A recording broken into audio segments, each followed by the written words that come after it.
natin dito. Alam mo, ikaw talaga hindi ka marunong mag-isip eh. Nawawala yung focus mo sa kakaisip dyan sa Ahmed na yan. Tatanong lang naman. Dami mo yung sinabi.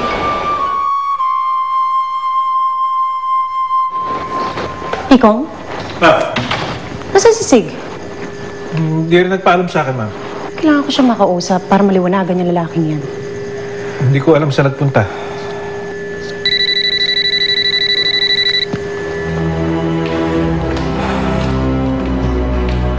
Perla, ako nakukulitan na ako sa'yo. Bakit ka ba tawag ng tawag? Alona, nandito na kami sa isla. Baka may matutulong kami sa'yo. Bakit kayo bumalik dito? Eh, yun na nga, nagbabaka sakali lang eh.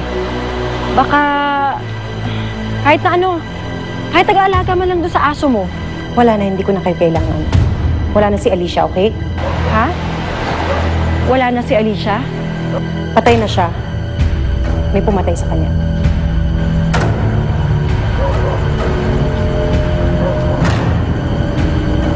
Patay na si Alicia. Ano? Paano nangyari yun, Chang? Hindi ko nga rin alam. Eh, malamang pinatira na nun ni Alona. Hindi pa tayo sasabit doon? Yun din nga ang iniisip ko. Sigurado ako, nakaburo na ngayon yun.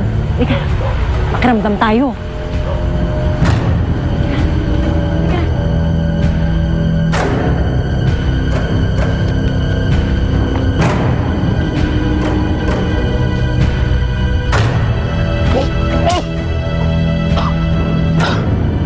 Gago ka talaga, Chad. Hindi ba sinabi ko sa'yo, itapon mo sa malayo ang katawan ni Alicia? Boss, sorry. May dumating bigla eh. Kahit na pa eh. Pag nagkaroon ng investigasyon, ikaw pa rin sasabit dahil ikaw ang pumatay sa kanya. Tanda mo yan!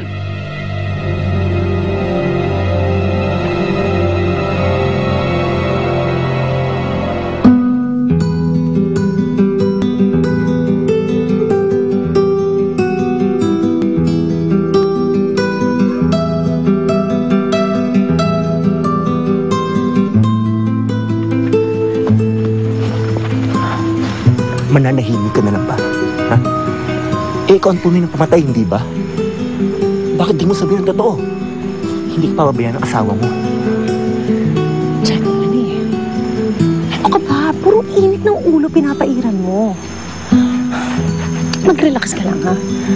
Hayaan mo lang lumabig ang ulo niya. Akong bahala sa'yo. Malalagpasan mo rin to. Eh, paano pag nagkabistuhan?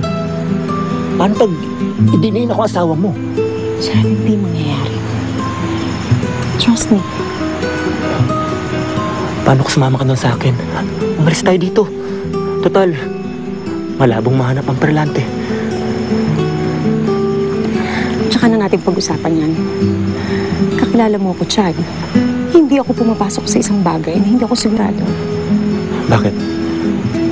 Hindi ka ba sigurado sa akin? Nag-uusapan pa ba yan?